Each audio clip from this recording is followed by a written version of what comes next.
नमस्कार दोस्तों, स्वागत है आप सबका हमारी एजुकेशन क्लास में जिसका नाम है टेक्निकल फादर और मैं हूं आपके साथ दीपक चौहान। जितने भी लेक्चर अभी तक हमारे आए हैं, अगर आप लोगों ने वो नहीं देखे हैं तो प्लीज़ टेक्निकल फादर की जो प्लेलिस्ट है आप उनसे वहाँ पर जाकर देख सकते हो, ताकि आने वाले जितने भी लेक्चर होंगे या आज का जो लेक्चर है उनसे आप उन्हें कोरिलेट कर सको। आज नया साल स्टार्ट हो गया है और आप सभी को नववर्ष की ढेर सारी शुभकामनाएँ। आप सच्चाई और अच्छाई और मेहनत करते हुए आगे बढ़ें। आज का जो लेक्चर हमारा रहने वाला है वो रोटेशनल मोल्डिंग से रिलेटेड रहने वाला है। लास्ट वीडियो में हमने रोटेशनल मोल्डिंग की स्टार्टिंग की थी और आज हम उसे आगे बढ़ा रहे हैं। तो एक बेसिक इन्फॉर्मेशन हमने रोटेशनल मोल्डिंग की ले ली थी और आज जो हम पढ़ने वाले हैं वो रोटेशनल मोल्डिंग के प्रिंसिपल और रोटेशनल मोल्डिंग के एडवांटेज पढ़ने वाले हैं। कौन कौन से फ़ायदे होते हैं और कौन कौन से इसके नुकसान होते हैं और किस प्रिंसिपल पे ये काम करती है। तो चलते हैं अपने लेक्चर की तरफ। सबसे पहले इस प्रोसेस में बारीक प्लास्टिक रॉ मटेरियल तापमान के संपर्क में से आने से मेल्ट हो जाता है तथा मोल्ड की गर्म सतह पर चिपक जाता है और मोल्ड का आकार ग्रहण कर लेता है। पहला क्वेश्चन आप लोगों से यही बन सकता है कि इसमें थर्मोप्लास्टिक मटेरियल यूज करते हैं या फिर थर्मोसेट, और किस फॉर्म में करते हैं। ठीक है, ग्रैनुअल्स की फॉर्म में करते हैं या पाउडर की फॉर्म में करते हैं। तो इसमें क्या बारीक प्लास्टिक रॉ मटेरियल तापमान के संपर्क में, यानी कि इसमें पाउडर फॉर्म में आप लोग मटेरियल को यूज़ करते हो। नेक्स्ट पॉइंट देखते हैं। इस प्रोसेस में केवल कैविटी मोल्ड का ही प्रयोग किया जाता है। इसमें पार्ट बनाने के लिए ग्रेविटी व सेंट्रीफ्यूगल फोर्स का यूज़ होता है। तो इससे आप लोगों का क्वेश्चन क्या बन सकता है कि इसमें जो मोल्ड होता है वो किस टाइप का मोल्ड होता है। तो वो कैविटी मोल्ड होता है, डबल कैविटी मोल्ड जिसे हम बोलते हैं। तो वो सिर्फ कैविटी मोल्ड होता है, उसमें कोर नहीं होती है। दूसरा, इसमें किस तरह का जो फोर्स होता है वो अप्लाई किया जाता है। तो इसमें किसी भी जो फोर्स होता है वो अप्लाई नहीं होता, सिर्फ ग्रेविटी और सेंट्रीफ्यूगल जो फोर्स होता है उसी के द्वारा इसमें जो प्रोसेस होता है वो कंप्लीट किया जाता है। नेक्स्ट पॉइंट देखते हैं। हॉट मोल्ड की सतह से चिपके पॉलीमर को कूलिंग द्वारा ठंडा कर लिया जाता है और हमें फाइनल प्रोडक्ट मिल जाता है।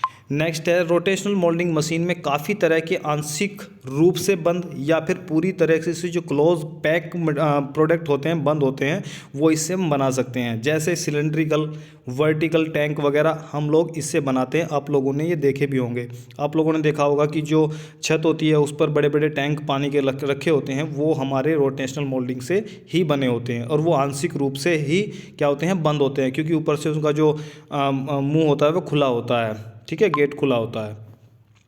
अब इसके हम एडवांटेज देख लेते हैं। रोटेशनल मोल्डिंग मशीन का सबसे बड़ा फ़ायदा ये है कि इसमें क्या हो सकता है कि जो दूसरी मशीनें हैं उनसे बड़े प्रोडक्ट इसमें बनाए जा सकते हैं। ठीक है, जैसे आप लोगों ने देखा होगा एक्सट्रूजन ब्लो मोल्डिंग है या और भी मशीनें हैं, तो उनसे बड़े प्रोडक्ट जो हैं वो एक्सट्रूजन रोटेशनल मोल्डिंग में बनाए जा सकते हैं आसानी से। ये इसका एक बहुत बड़ा फ़ायदा है। इस प्रोसेस में अपेक्षाकृत कम लागत वाले इनपुट की आवश्यकता होती है। तो ऐसा नहीं है कि इसमें बहुत सारा निवेश करना पड़ता है। आप लोग कम निवेश में, कम इन्वेस्टमेंट में भी आप लोग इन प्रोडक्ट को आसानी से बना सकते हो। किसके द्वारा? रोटेशनल मोल्डिंग मशीन के द्वारा।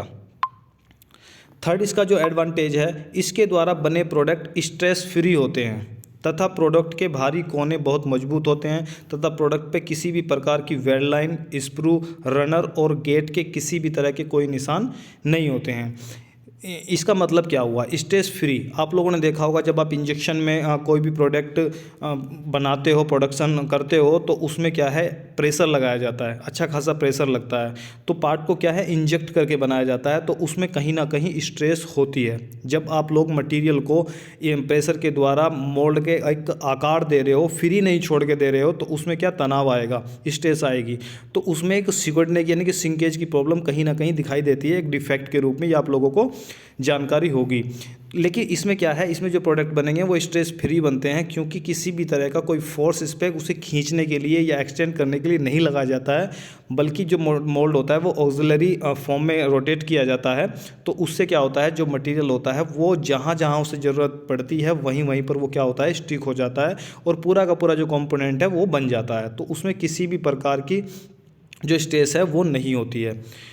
इसमें वेल्ड लाइन एक डिफेक्ट होता है, तो वो डिफेक्ट भी इसमें देखने को नहीं मिलता है, क्योंकि कहीं पर मटेरियल जॉइंट नहीं होता है। ठीक है, तो वहाँ पर कोई भी वेल्ड लाइन नहीं पाई जाती है। स्क्रू और रनर और गेट यानी कि पूरे के पूरे कंप्लीट फीड सिस्टम का कोई भी निशान, कोई भी मार्क उस पर नहीं मिलता है। आप लोगों ने देखा होगा इंजेक्शन मोल्डिंग मशीन से जो प्रोडक्ट बनते हैं उस पर गेट का निशान आप लोगों ने आम ही देखा होगा, लेकिन इसमें किसी भी तरह का कोई निशान नहीं मिलता है। ठीक है, रोटेशनल मोल्डिंग मशीन से बने प्रोडक्ट में इम्पैक्ट जो टफनेस होती है में वृद्धि होती है तथा ब्रिटलनेस में कमी आती है। ठीक है, जो प्रोडक्ट की भंगुरता होती है वो कम हो जाती है और इम्पैक्ट क्षमता उसकी बढ़ जाती है। इस प्रोसेस में प्रोडक्ट की आंतरिक सतह को बेहतर चमक के साथ आसानी से ढाला जा सकता है। बेहतर चमक मतलब एक फिनिशिंग। ठीक है, अंदर से आप लोग क्या कर रहे हो, उसकी जो फिनिशिंग है वो बहुत अच्छी निकलती है इस मोल्डिंग के द्वारा, रोटेशनल मोल्डिंग के द्वारा। और इसे रोटो मोल्डिंग भी आप लोग कह सकते हो, उसका ये नाम भी आप लोगों ने कई बार सुना होगा। रोटेशनल मोल्डिंग मशीन में अलग अलग कलर यानी कि अलग अलग रंगों के जो प्रोडक्ट हैं वो आसानी से आप लोग बना सकते हो, ये भी इसका एक बेनिफिट होता है। नेक्स्ट पॉइंट देख लेते हैं हम इसका। रोटेशनल मोल्डिंग मशीन में मोल्ड को आसानी से चेंज किया जा सकता है। ठीक है, तो इसमें जो मोल्ड होता है वो जो लगा होता है, डबल कैविटी का मोल्ड है, उसे भी आप क्या कर सकते हो, आसानी से चेंज कर सकते हो, लोड कर सकते हो, अनलोड करते हो, ये भी इसका एक बहुत बड़ा बेनिफिट होता है। रोटेशनल मोल्डिंग मशीन में पार्ट को केमिकल रेजिस्टेंस, जो पार्ट होता है केमिकल रेजिस्टेंस यानी कि उसकी जो रासायनिक प्रतिरोधक क्षमता है उसे बढ़ाने के लिए, वह उसकी स्ट्रेंथ को अचीव करने के लिए इसमें क्या होता है, मल्टी लेयर मोल्डिंग आसानी से बनाई जा सकती है। ठीक है, ये काम भी मल्टी लेयर जो मोल्डिंग है वो भी इससे आसानी से बनाई जा सकती है, तो ये भी इसका क्या आता है, एक एडवांटेज होता है ये भी। रोटेशनल मोल्डिंग मशीन द्वारा बने प्रोडक्ट में वॉल थिकनेस वेरिएशन को ब्लो मोल्डिंग तथा थर्मोफॉर्मिंग की तुलना में सही प्रकार से कंट्रोल किया जा सकता है। आप लोगों ने देखा होगा कि blow moulding, extrusion blow moulding देखी होगी, तो उसमें क्या होता है कि जैसे ही पेरिजन निकल के आता है तो कई बार क्या होता है, पेरिजन एक तरफ से इस तरीके से झुक जाता है। ठीक है, तो उससे जैसे ही वो निकलेगा तो कई बार क्या होता है, उसकी जो वॉल थिकनेस होती है कहीं से बारीक हो जाती है, यानी कि उसकी जो मोटाई कम हो जाती है, कहीं पर बढ़ जाती है, तो उसमें वॉल थिकनेस में क्या आती है, प्रॉब्लम आती है। लेकिन इसमें किसी भी प्रकार की वॉल थिकनेस की प्रॉब्लम नहीं आती है, क्योंकि ये स्ट्रेस फ्री होता है और जब डबल कैविटी मोल्ड है उसमें रोटेट करके ये बनाया जाता है। तो इसे क्या किया जा सकता है, बड़े आसानी से हम कंट्रोल कर सकते हैं वॉल थिकनेस को। जबकि थर्मोफॉर्मिंग है, ब्लो मोल्डिंग जो होती है, उसमें इसे थोड़ा कंट्रोल करना थोड़ा डिफ़िकल्ट हो जाता है। इसके द्वारा माइनर अंडरकट के साथ इंसर्ट मोल्डिंग भी की जा सकती है। और ये इंसर्ट मोल्डिंग आप समझ रहे होंगे कि इंसर्ट मोल्डिंग होती क्या है। आप लोगों ने देखा होगा कि कुछ इंजेक्शन मोल्डिंग मशीन होती है, तो उसमें क्या होता है कि अगर कुछ मोल्ड ऐसे होते हैं जिसमें इंसर्ट लगा के मोल्डिंग की जाती है, यानी कि बाहर से कोई भी मेटल होता है, स्क्रू होते हैं, या फिर कोई भी ऐसा प्रोडक्ट होता है जिससे मेटल का होता है, उसे जो मोल्ड होता है मोल्ड में रख दिया जाता है और फिर उस पर क्या किया जाता है, इंसर्ट किया जाता है, यानी कि मोल्डिंग की जाती है, तो उसे बोलते हैं इंसर्ट मोल्डिंग। एग्जांपल के लिए आप लोग देख सकते हो, जैसे कुछ मटेरियल ऐसे होते हैं जिनमें स्क्रू अंदर लगे होते हैं, या कुछ मटेरियल प्रोडक्ट ऐसे होते हैं जैसे नाइफ़ हो गया, चाकू हो गया, उसके ऊपर जो प्लास्टिक होता है वो बहुत अच्छी तरीके से चिपका होता है, तो वो क्या है, कुछ क्या होता है, मोल्डिंग करके बनाए जाते हैं। उसे जो भी मेटल है उसे मोल्ड में रख देते हैं, और जब मोल्डिंग की जाती है तो जो मटेरियल होता है वो जहाँ जहाँ आप लोगों को भरना है वो वहाँ पर पीस भर जाता है और वो कंप्लीट प्रोडक्ट आप लोगों को मिल जाता है, तो उसे बोलते हैं इंसर्ट करना, इंसर्ट मोल्डिंग। तो इसमें भी क्या है, माइनर अंडरकट के साथ इंसर्ट मोल्डिंग भी की जा सकती है। ठीक है, इस प्रोसेस में स्क्रैप की प्रॉब्लम या तो नहीं आती है या बहुत कम आती है। ठीक है, आप लोगों ने देखा होगा कि बहुत सारी मशीनें हैं, किसी में कोई प्रॉब्लम आ रही है, डिफेक्ट आ रहा है, शॉर्ट की प्रॉब्लम आ रही है, फ्लैश की प्रॉब्लम आ रही है, वेल्ड लाइन आ रही है, सिंकेज आ रही है, सिंक मार्क आ रहा है, ब्लैक स्पॉट आ रहे हैं, और आप लोगों ने बबल देखा होगा, सिल्वर मार्क देखा होगा, बर्न मार्क देखा होगा, इतने सारे डिफेक्ट आप लोगों ने प्लास्टिक प्रोडक्ट के अंदर देखे होंगे। तो उससे क्या होता है, जो प्रोडक्ट होता है हमारा क्या स्क्रैप बन जाता है, रिजेक्शन में चला जाता है, स्क्रैप काफ़ी बन जाती है। कई बार क्या देखो, स्क्रू रनर गेट होता है, उन्हें भी अलग कटिंग करके अलग करना पड़ता है, अगर हॉट रनर मोल्ड नहीं है हमारा तो उसे भी अलग करना पड़ता है। तो ये सारी प्रॉब्लम जो होती हैं, इन सब की प्रॉब्लम को दूर करने के लिए क्या होता है कि इस प्रोसेस में जो स्क्रैप होता है वो स्क्रैप बहुत कम होता है, या होता ही नहीं है, न के बराबर भी आप उसे बोल सकते हो। तो ये भी बड़ा बेनिफिट है, क्योंकि जब हम वर्जिन मटेरियल चलाते हैं, फ्रेश मटेरियल चला रहे हैं, तो जब उसे एक बार हमने बना लिया और उसमें से रिजेक्शन निकलता है, फिर हमने उसे ग्राइंड करके दोबारा अगर हम रीयूज कर रहे हैं तो उसकी जो क्वालिटी होती है वो डाउन हो जाती है, उस तरह की क्वालिटी नहीं होती है। तो वो जो मटेरियल होता है वो हमारा कुछ ना कुछ वेस्ट हो जाता है, सेकंड का बन जाता है। तो कोशिश यही करनी चाहिए कि अगर हम फ्रेश मटेरियल चला रहे हैं तो पहले ही बार में जो प्रोडक्ट है वो ओके बनना चाहिए, वो स्क्रैप नहीं होना चाहिए, डिफेक्ट पीस नहीं आने चाहिए, क्योंकि उसे ग्राइंड करके अगर चलाओगे तो पार्ट की वो क्वालिटी नहीं रहती है जो फ्रेश मटेरियल में होती है। तो ये प्रॉब्लम इसमें नहीं मिलती है देखने को।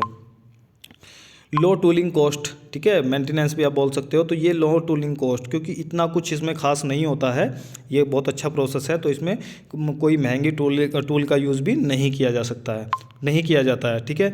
तो आज के लेक्चर में आप लोगों ने देखा है कि रोटेशनल मोल्डिंग से रिलेटेड हमने उसके प्रिंसिपल और जो एडवांटेज है वो आप लोगों ने देखे हैं। नेक्स्ट जो लेक्चर आएगा हम इस प्रोसेस को आगे बढ़ाएंगे और भी देखेंगे कि क्या क्या इससे बन सकता है और किस तरह के क्वेश्चन हमारे एग्जाम में आते हैं। तो एक बार फिर से नववर्ष की सभी को ढेर सारी शुभकामनाएं। वीडियो आप लोगों को पसंद आई है तो वीडियो को लाइक कर दें और चैनल को सब्सक्राइब कर लें। अगर आप चैनल पर नए हैं तो दोस्तों को भी आप शेयर कर दें, क्योंकि अभी एग्जाम स्टार्ट होने वाले हैं और रोटेशनल मोल्डिंग मशीन पूछी जाती है एग्जाम में। तो आप लोग इसे नोट्स बना के अपने रख लें, अपनी भाषा में नोट्स बना लें या फिर इन्हें ही आप कॉपी कर लें, ताकि जो आप लोगों के एग्ज़ाम है उसमें आप उन्हें लिख सको, ठीक है। तो जितने भी वीडियो आती हैं उनके जो PDF नोट्स भी होते हैं हमारे पास, अगर आप वो लेना चाहते हो तो जो व्हाट्सअप नंबर नीचे दिया हुआ है इस पर कॉन्टैक्ट करके आप हमसे उन्हें ले भी सकते हो, ठीक है। तो आज के लिए इतना ही, मिलते हैं नेक्स्ट लेक्चर में। जब तक के लिए दीजिए इजाज़त। जय हिंद, जय भारत।